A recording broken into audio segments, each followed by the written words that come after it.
Hello everyone, and welcome back down here to the Gamer's Den. With me, your host, Jordan, your master of lore and storyteller extraordinaire. We've got another episode on the Occultist for you, and now we are up to the divination spells. I'm glad you all could join me today. Hope you're staying warm out there. Please, wrap yourselves up, bundle up in something nice and warm, get yourself a nice solid drink close at hand here, and we are going to go ahead and get started. Alright. To begin with, for divination spells at 0 level for the Occultist, using a divination implement, remember, you get read magic, and this one is absolutely essential for any caster. Even though we are not focusing on spell casting as the primary method by which we are going to be getting things done with this particular Occultist build, this will still be useful. It's a good supplement to have. It's great for using all different kinds of things. Well, let's roll into the description here. The casting time is a standard action. Range is personal, target self using this effect. And the duration is a generous 10 minutes per level. So by the time you hit level 6, you're going to get an hour's worth of being able to read magic. You make yourself able to read and discern magical texts, scrolls, books, inscription on walls, and weapons all become readable and, if applicable, usable. Like in the case of scrolls and books and the like, you can begin casting spells from those because you can read them. This allows you to also identify a glyph of warding with the DC 13 spellcraft check, a greater glyph of warding with a DC 16 spellcraft check, or any symbol spell with a spellcraft check. DC is 10 plus that spell's level. Read magic can be made permanent with the permanency spell, which, at a certain point may well be worth doing. Again, even though we are not going to be a regular spellcaster, just having this permanent and ready to go for whenever the situation comes at hand and not having to worry about using a standard action to cast it is useful. Different magical texts, arcane inscriptions, and runes and the like, those are all things that are worth knowing and being able to read and decipher. So, just having this ready to go at a moment's notice for whenever you may need it, definitely worth the cost, in my estimation. Besides, what else are you going to do with all that loot? But then, going on from there, for level 1, we have Heightened Awareness. It's another standard action. Range is personal, and target is yourself. And once again, we get an incredible 10 minutes per level for this spell. You put yourself into a state of heightened awareness, gaining a +2 bonus on perception and all knowledge checks that you're trained in. If you have to make an initiative roll while this spell effect is active, you can expend the effect to gain a +4 bonus on that check. So perception is something you are going to use all the time, no matter your class. And the fact that this gives you a bonus to all of your knowledge checks, which that you're trained in, is also great to have, since those knowledge skills are very useful. And then to top it off, you get a bonus to initiative, and it's a +4 bonus at that. Great spell to have. Divination actually has a lot of really good stuff. At second level, we have See Invisibility. It's another standard action with a range of personal, and target is yourself, with another incredible 10 minutes per level. You can see any invisible and ethereal creatures and objects within your range of vision, and these appear as translucent shapes. The spell can be made permanent with the permanent spell, so another one that'd be really handy to have on hand. It's definitely a worthwhile investment all the way around. But then for third level, we have just another great spell. Like I said, the divination focus powers were, alright, but the spell list is awesome. And this is awesome also in particular for the kind of melee build we're going for. At level 3, you get Locate Weakness. It's a standard action, range is personal, target is self. Duration is only 1 minute per level, but that's more than enough for combat. You gain an innate sense of a foe's weak points, and whenever you roll damage on a critical hit, you can roll twice and take the higher result. That's awesome. Great buff to have, and definitely something you want to try to put on yourself ahead of time if you can, saving this particular spell for when you're going up against a significant encounter or when you believe that's going to be happening.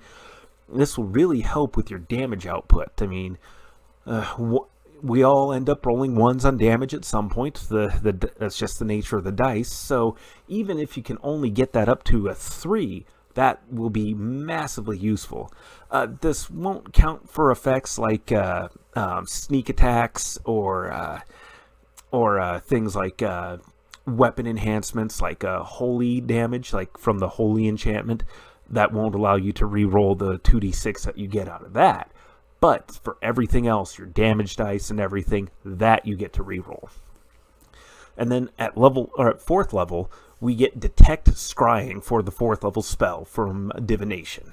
It's a standard action, range is 40 feet, and target is a 40-foot radius that's centered on yourself. And the duration's an incredible 24 hours. You automatically detect attempts to observe you using Divination scrying spells and effects. The spell moves with you as you move, and you detect any magical sensors that are in that area, and you detect them to pinpoint locations. And if the divination is happening inside of your area, well, it's the same thing. It counts as a magical sensor, so you know exactly where the scrying effect is coming from. You make opposed caster level checks with the scryer, assuming they're not in your radius, and it's a 1d20 plus your caster level. If you at least match the caster's result, the caster of the scrying spell, that is, you get an image of that caster attempting to scry you, as well as accurate direction and the distance from you. So, a great spell all the way around. It's not as good as the others, but this is still a really damn good one. I might be a little bit biased because I use a lot of scrying spells against my players as a way of keeping whatever organizations, whatever people they're going up against. This keeps them informed on who they're dealing with, what they're doing, where they're going, and how to stop and foil them. And it's something that my players don't really catch on to, or seem to have not caught on to, that I do this a lot. And they just assume because I like running smart opponents that they just use spies and other means of developing sophisticated plans and ways of stopping them. Action, counteraction, escalation, and all of that. But no, I use a lot of scrying spells, or the big bad evil guy, whoever it is they're going up against. They use a lot of scrying spells. So, if any of my players are watching this, this is how I'm getting the upper hand on you constantly. Definitely worthwhile investing in some countermeasures, and I highly recommend it for all of you too. Even if it doesn't seem like your DM is using it a lot, use it and be certain. And be forewarned and forearmed, all of that fun jazz. But going on from there, we have another great spell, and that is True Seeing. It's another standard action. Touch is the range for it. Target is creature touched. Any creature, not just yourself, but other creatures. The duration is 1 minute per level, and you allow the subject to see through normal and magical darkness, secret doors that are hidden by magic, see-through effects such as blur and displacement to see exactly where a target is at. Invisible creatures and objects are revealed to you. You can pierce through illusions. You can see the true forms of polymorphed, changed, or otherwise transmuted creatures and things. And you can focus to see into the ethereal plane, all out to 120 feet. This cannot be enhanced or used with other magic such as scrying, but it is still incredibly useful for all the effects that can bring into play there.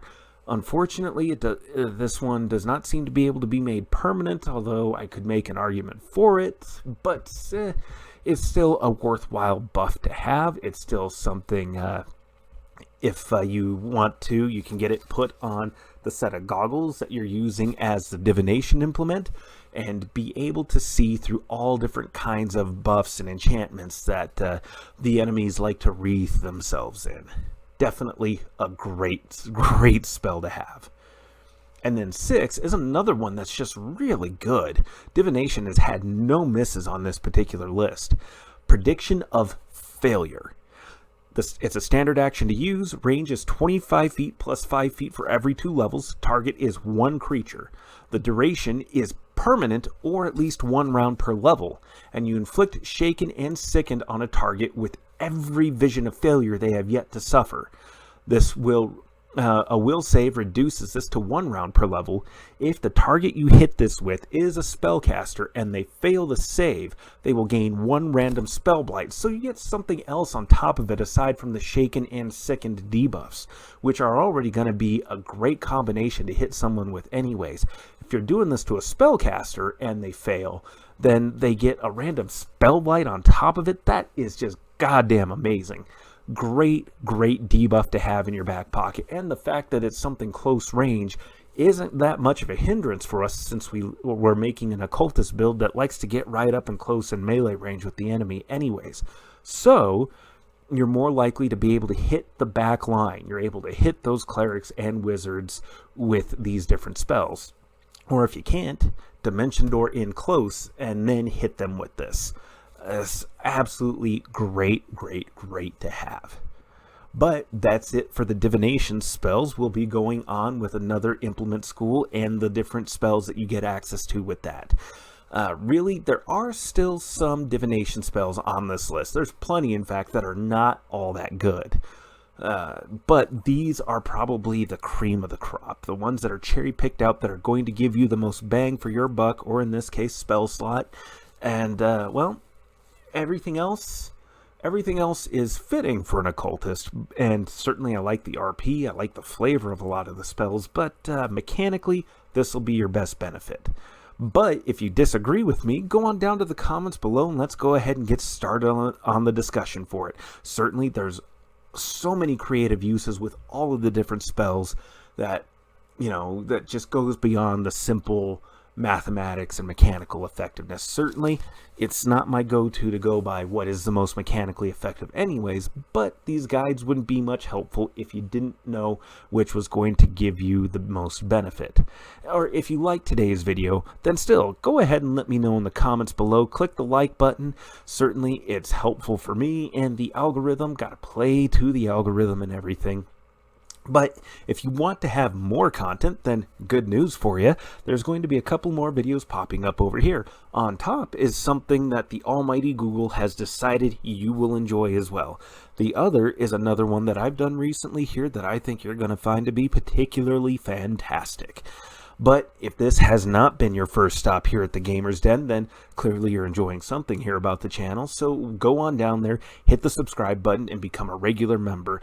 Join us, be alumni here at the Gamer's Den, and be notified the next time we upload more content here to the channel.